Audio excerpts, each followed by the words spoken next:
Hello, I'm Chen from TU Dresden. In this video, I will present about using open source data for landing time prediction with machine learning methods. This paper is a collaboration by Juliet, Michael, Ostam, and me. Appropriate prediction of landing time will significantly improve efficiency of both air traffic and airport management. Thanks to data from OpenSky Network, prediction of landing time using data-driven methods are possible. In our work, we have 4 targets. First and foremost, we seek to use machine learning methods to predict the landing time when aircraft are, for example, 45 nautical miles away from runway. To do this, we need both models and features. 3 machine learning methods are compared and 22 features are extracted from ADS-B data. We are also interested in what features are more important as for landing time prediction. Last but not least, we investigate how estimation error depends on radius. In Figure 1, we have entry points as 5 circles with 5 radius, which ranges from 45 to 250 nautical miles. If a new aircraft approaches to this airport, we want to know when this aircraft will land on the runway. For every radius, we predict landing time and compare their accuracy.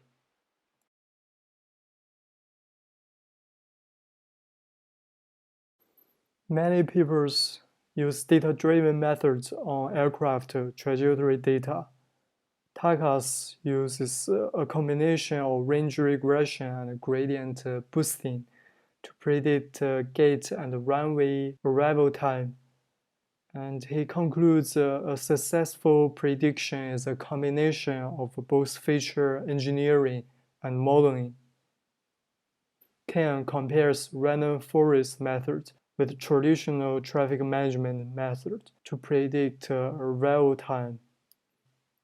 Random forest prediction error has a 0 sample mean and a much smaller variance. DIF uses random forest to predict when aircraft is around 25 nautical miles away. They use k-means clustering to group trajectories into A groups. As will be discussed later, we also group entry points into groups. Aha and Sarment use Haiden-Markov model when considering weather uncertainty. After a comparison between data mining methods and traditional methods, they conclude boosting methods is better than others. Decision tree methods are known as off-the-shelf methods by Hastie because tree methods are fast to construct, resistant to irrelevant predictors, capable to include both categorical and numerical predictors, and interpretable, which means we can check which features are more important. In our work, we use a neural network regression model and also decision tree methods like random forest and boosting. After introduction, we will continue with the data and features. In the results section, we address the raised questions. Random forest, gradient boosting methods, and neural network are compared. Error depending on radius and feature importance also discussed.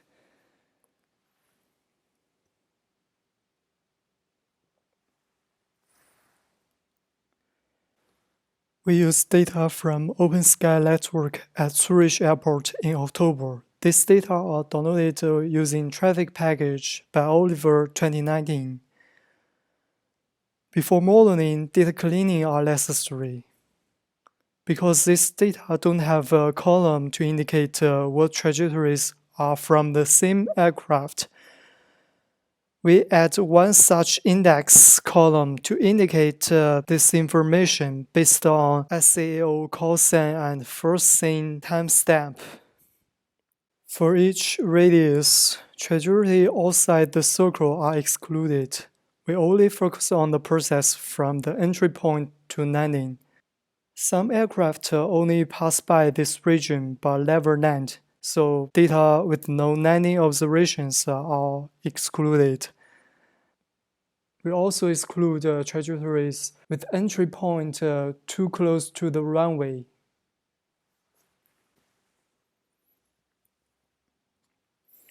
"22 features are extracted from ADS-B data for modeling.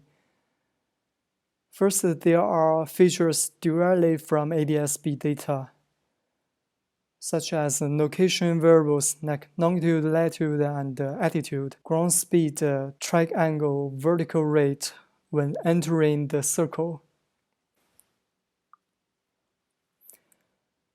Because aircraft can take different time to land with different entry point, we use k-means clustering to group these entry points into categories, as we can see in the figure.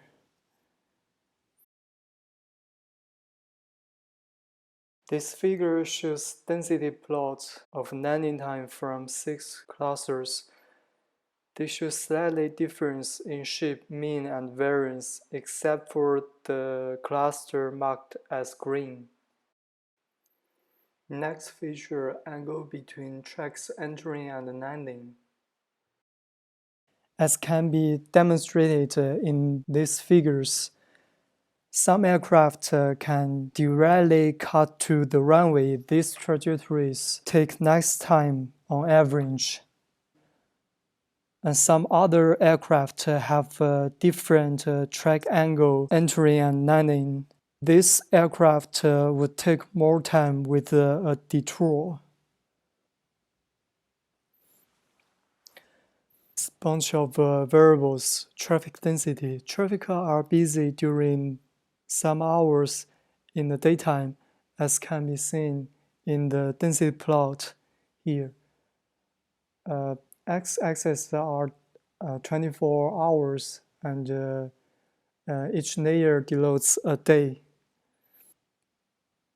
We extract number of aircraft departing or arriving with 15, 30, or 60 minutes interval before or after aircraft entering the circle. For the same reason, we also include seasonality, like hour of the day and weekday of the week.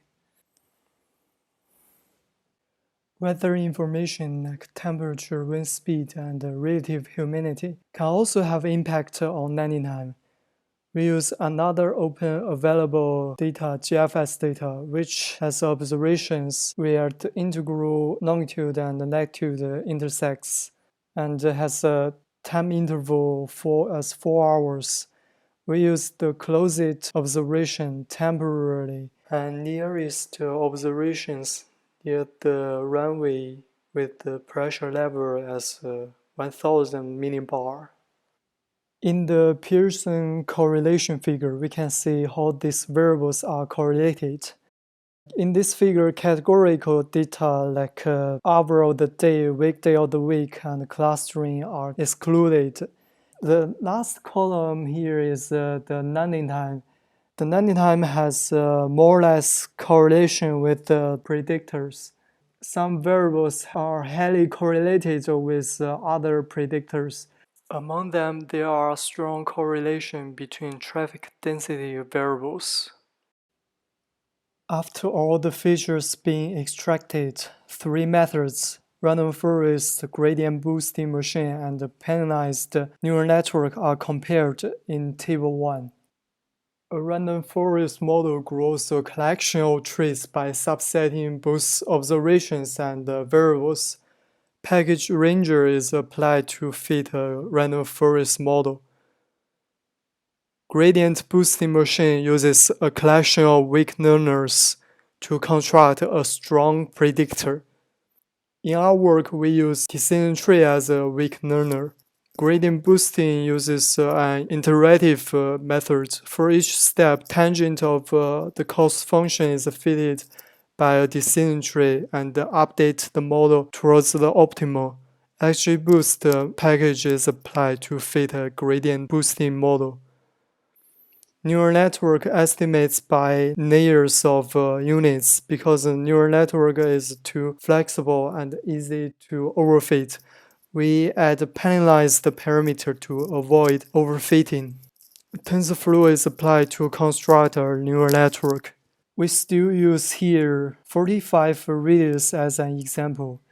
All observations are split as train, validation, and test set. Hyperparameters in three models, like number of variables in random forest, penalized parameter in gradient boosting, and also in neural network are selected by validation set. Three methods in Table 1 are evaluated with the test set. These methods are evaluated by RMSE and MAE, which are the average difference or distance between true observations and prediction. Random forest generates the comparatively smallest error than the other two methods. In the density plot of a prediction error in the test set with three methods, train methods seem to fit better than neural network, which also have error alternate more than 40 minutes. In the previous slide, we only showed results with radius as 45. Prediction with the different radius are presented in this slide. There are three plots. First, let's focus on the line plot on the left. We apply three methods with 5 radiuses. As radius increases, both MAE and MSE increases. Train methods increase slowly while neural network increase sharply. We can still conclude that train methods fits better than neural network, which fits well in sample but not out of sample. This could also be the reason of inappropriate selected hyperparameters. The figure on the right is a density plot of a prediction error using only random forest method. As radius increases, prediction errors are getting flatter, which means higher variance. Feature importance. By importance, we mean how much a feature contributes to the accuracy of a landing time prediction. Random forest assembles trees in two ways. First, each tree is based on a subsample of all the observations. Second, each tree uses only a subset of all the features. For all the trees, we can calculate the auto-sample or auto-bag mean squared error. Some trees has feature xg included as in the first formula, and some other trees not as in the second formula. We can compare the average auto-bag MSE with and without xg. If xg is not an important predictor, the difference between auto-bag MSE with and without xg should not be comparatively large. In Figure 6, importance are measured by random forest. There are variations when we predict with different radius, but in general, ground speed, angle, trunk, longitude, and traffic density are important contributors to accuracy, while other variables are less important.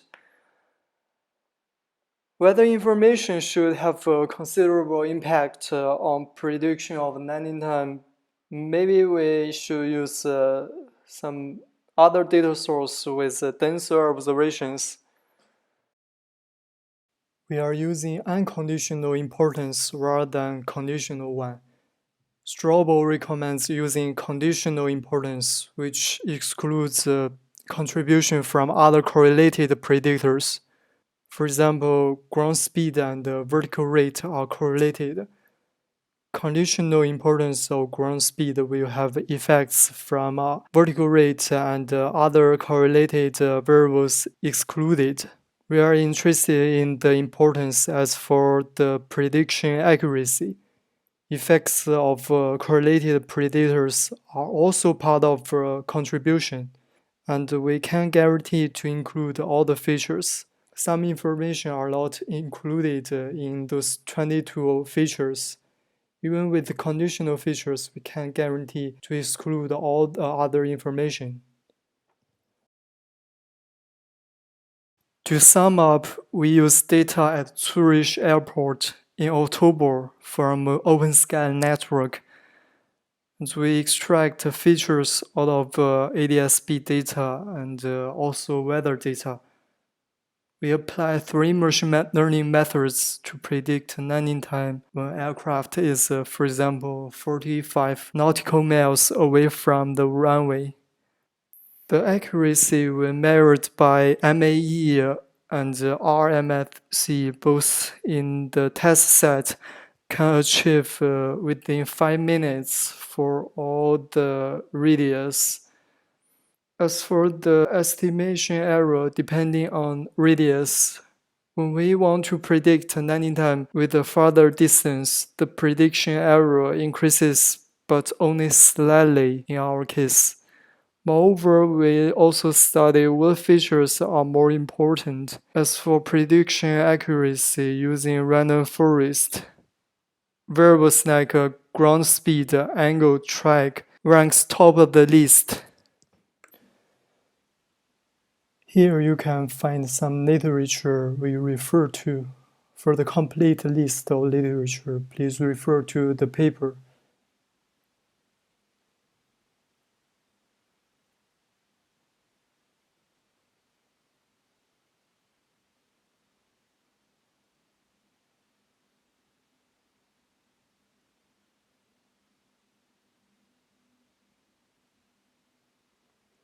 Thanks for your attention.